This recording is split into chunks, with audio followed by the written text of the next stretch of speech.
John, I know you love rugby league as much as anybody else, and I know everyone talks about pre-season, but there's nothing like getting back on the pitch and playing games. No, I told the players, one of my messages before the game was to enjoy it because it's been a long pre-season, and I also, draw the comparison. This, to me, we've got 3 Christmas Eves, which is 3 trial games before Christmas Day comes on February the 5th, so it's been a good Christmas Eve. Yeah. Did it go how you wanted? Did you take what you expected to take from this game? Yeah, it's a 7.5 out of 10 for what we wanted to achieve. There's areas we can tidy up and improve upon, but there's certainly things that we did very, very well indeed, and there's certainly some individuals who put their hands up.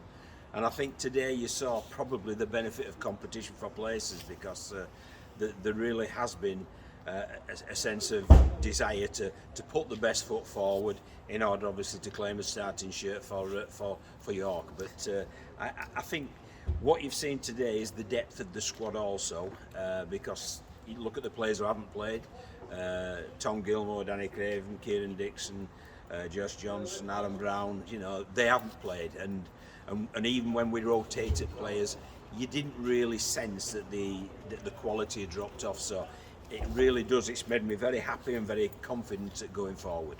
I mean, Matt Fleming was the sponsors man of the match playing at fullback, and actually Jack Owens played pretty well at stand-off as well, and they're probably 2 very good examples of what you're talking about there. It certainly is, yes. So there'll be Danny Craven and Tom Gilmore will be itching to get out there, because I thought Joe Lyons did a great job as well, and there's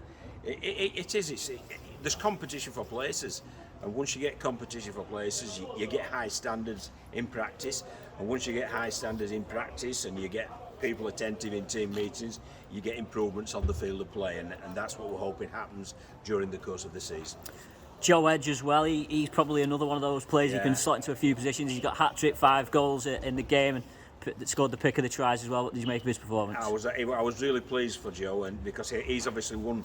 I think he's the only one who's played 80 minutes. All the others got a certain amount of minutes in there, and he's been out here practicing his goal kicking, I'll tell you, because obviously when there's competition for places, you've got to have an edge for Joe. So you've got to have an edge in order to put your nose in front of the others, and one of the edges that you can get is obviously goal kicking, and he's certainly practiced in the off season. I think people could see the rewards of that practice as well. So yeah, I think Joe can sleep really well tonight and feel he hasn't done his chances any harm. We were talking about the goal kickers up there actually, and Tom Gilmore's a pretty competent goal kicker as well, so it's nice for you to have them options across the squad. And Kieran Dixon's not a bad goal kicker as well. You can tell who's had the goal kicking school, can't you? So yeah,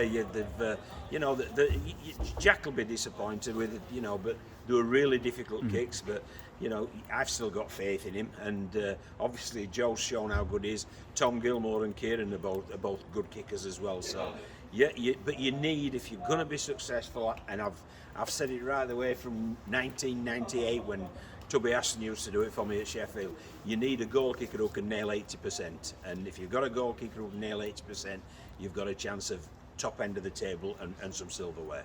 I think last season Widnes seemed to score a lot of long-range tries, or what we'd call pretty tries. Yeah. Today, were you pleased that when you got into that 20-metre areas at their end of the pitch that you were finding a way over? I'm not saying they weren't pretty tries at times, but you were just finding the try line. Yeah, I thought there was an element of patience today, and that was pleasing. So I agree with you totally. And we still scored some pretty ones though, wasn't it? I thought Joe Edges from the kick-off, I thought that was a stonking try, and there was. Although Shane Grady's came off the back of a quality play, so yeah, we scored some good tries, but it doesn't matter how you score them, as Rochdale demonstrated, there still counts for 6 points, doesn't it, with the trying conversion, and that was simply a dummy half sneak. So you've just got to build pressure, and obviously points come from pressure. In terms of the players that weren't playing today, fans will be asking where are they at, why weren't they picked, or is there any injuries? There's no concerns like that, is there? No, not at all. There's some.